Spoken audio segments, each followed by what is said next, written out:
जब देखो तब डरते ही रहते हो। काहे इतना डरते हो? सबसे बड़ा डर क्या है? मौत। लेकिन मौत से डरने की जरूरत नहीं है। मौत अस्थायी चीजों के साथ होने वाली एक सतत प्रक्रिया है। तुम साधारण मनुष्य होकर मौत से डरते हो। उस सिपाही से पूछो जो रोज सीमा पर खड़ा होकर मौत को चुनौती देता है। वो मरने से नहीं डरता क्योंकि वो जानता है कि उसका शरीर अस्थायी है, लेकिन देश की रक्षा का जज्बा स्थायी है। वो जज्बा कभी नहीं मरता। एक बार सोचो कि अगर तुम्हारे दिमाग और दिल से मौत का डर निकल जाए तो जिंदगी कितनी सुंदर और मजेदार हो जाएगी। इतना शक भी न करो। जब देखो दूसरों पर शक करना तुम्हारा शगल बन गया लगता है। टीवी सीरियल कम देखा करो और चीजों को दूसरे से देखना सीखो। भगवत गीता में लिखा है कि अपने आप का आकलन करो और देखो कि तुम कितने बड़े शंकालु हो। सब पर शक करते हो, बेवजह शक करते हो, दोस्तों पर, दफ्तर के साथियों पर और यहाँ तक कि अपने परिजनों को भी शक की निगाह से देखते हो। इतना शक करना सही नहीं।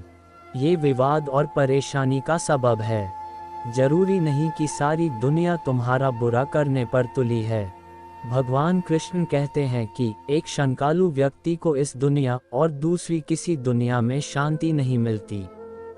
एक बार शंका को मन से निकाल कर देखो। अपने दोस्तों पर खुले मन से विश्वास करके देखो। इस बात को सोचो कि तुम्हारे परिजन तुम्हारा भला चाहते हैं। विश्वास करोगे तो विश्वास पाओगे और शक करोगे तो फल वैसा ही मिलेगा। क्योंकि व्यक्ति जैसा लगातार सोच रहा होता है वैसा फलित होने लगता है। आज छोकरी चाहिए, कल नौकरी चाहिए, परसों कार। जरा थम जाओ और सांस ले लो। फिल्म नहीं है जो 2.5 घंटे में सब कुछ मिल जाएगा।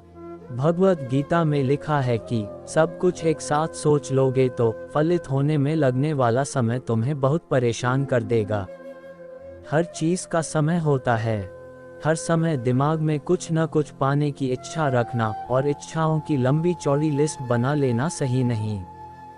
कर्म करने के बाद जब तुम्हारे पास पैसा हो तो वो चीज खरीद लो जो तुम्हें जरूरत की लग रही हो। लेकिन सालों पहले से उस चीज को पाने की इच्छा बना लेने से मन में इच्छाओं की भीड़ लग जाती है। इससे मन अशांत होता है और सोचने विचारने की ताकत कम होती जाती है। फल की चिंता किए बिना काम करो। ये करूंगा तो वो मिलेगा, वो करूंगा तो ऐसा होगा। ये चिंता दूसरों पर छोड़ दो। कम से कम फल के पकने तक फल की चिंता मत करो। अगर तुम किसी काम के सफल और असफल होने की चिंता करते रहोगे तो काम कब करोगे? तुम नया काम करो बिना ये सोचे कि ये सफल होगा या नहीं।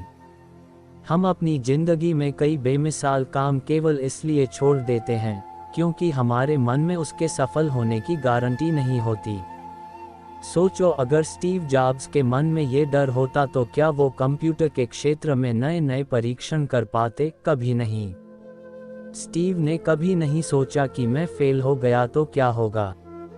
तो तुम फेल होने से क्यों डरते हो? जितनी बार फेल होगे उतना ज्यादा अनुभव तुम्हारे पास एकत्र होगा।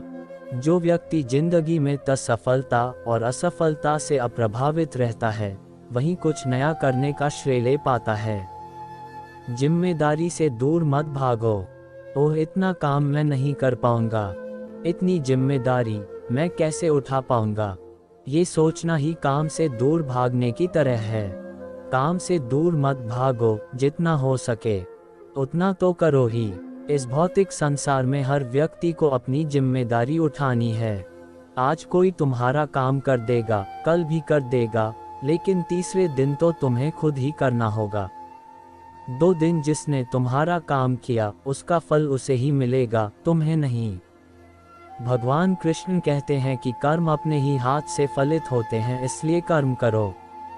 अगर तुम ये सोचते हो कि काम करने से थक जाओगे या घट जाओगे तो ये समझ लो कि काम न करने से तुम्हारा तन मन और धन सबको नुकसान होगा और आत्मा चैतन्य नहीं रहेगी। दुनिया एक दिन आगे निकल जाएगी और तुम मृतावस्था में पड़े रहोगे। क्या ये तुम्हें मंजूर है? स्वार्थ सेहत के लिए अच्छा नहीं। स्वार्थियों की वैसे भी दुनिया में कमी नहीं। तुम कुछ अलग करो तो नाम होगा। दूसरों की मदद करके देखो, सुख होगा और नाम भी। भगवत गीता कहती है कि मेरा फायदा मेरा पैसा, मेरे अपने, यही सोचकर सब परेशान हुए जा रहे हैं। क्या तुम सांस भी सोचकर लेते हो? अगर आत्मा स्वार्थी हो जाए तो वो तुम्हारा शरीर छोड़कर किसी दूसरे और अच्छे शरीर में समा जाएगी। इसलिए स्वार्थ छोड़ो और मन को बढ़ा करके देखो, दूसरों की मदद करके देखो। तुम्हारी आत्मा सुखी होगी और सुखी आत्मा से बढ़कर संसार में कुछ नहीं। तुम आज किसी की मदद करके भूल सकते हो, लेकिन तुम्हारी मदद पाने वाला तुम्हें कभी नहीं भूलेगा। वो हमेशा तुम्हारे लिए ऋणी रहेगा। यही तो संसार का नियम है। दोस्ती के नाम पर अच्छे काम करो। जरूरतमंदों की मदद करने के बाद एक अजीब सा सुख महसूस तो किया होगा तुमने। बात बात पर रोना छोड़ो। जरा जरा सी बात पर होपलेस होना सही नहीं। रोतुल्लू लोगों की संसार में कोई पूछ नहीं। दुख आया तो बेदम हो गए और खुशी आई तो संभाली नहीं गई। ये रवैया एक कमजोर इंसान को और कमजोर बनाता है। दुख और सुख में बैलेंस बनाना सीखो। दुख आए तो निपटने के उपाय करो और खुशी आए तो बनाए रखने के सिद्धांत सीखो।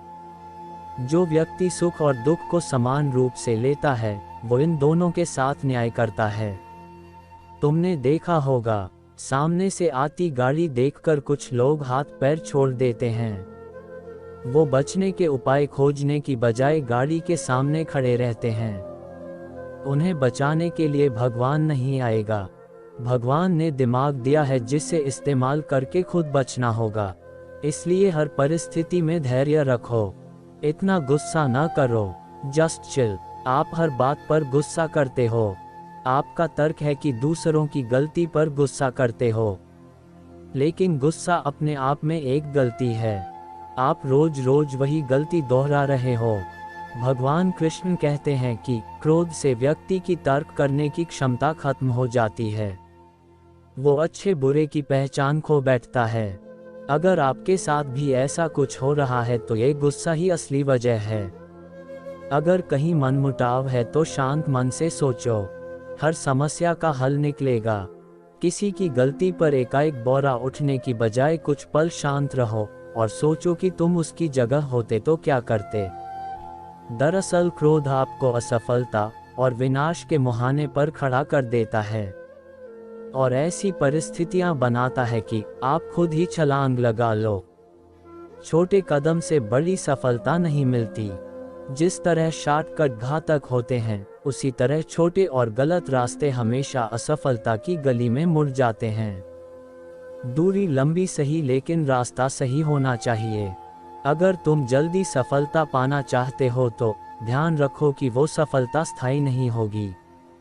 हर शॉर्टकट टेम्परेरी होता है। इसलिए सधे हुए ढंग से काम करो। किसी भी काम से टालमटोल मत करो। अगर तुमसे ज़्यादा अनुभवी कोई सलाह देता है तो उसे सूत्रवाक्य की तरह उपयोग करो। जिस तरह चोरी का माल मोरी नाली में जाता है, उसी प्रकार बेईमानी से किया गया काम भी नाली में जाता है। काम को मन से करो और जितने समय में होता है उतने समय में करो। सफलता जरूर मिलेगी।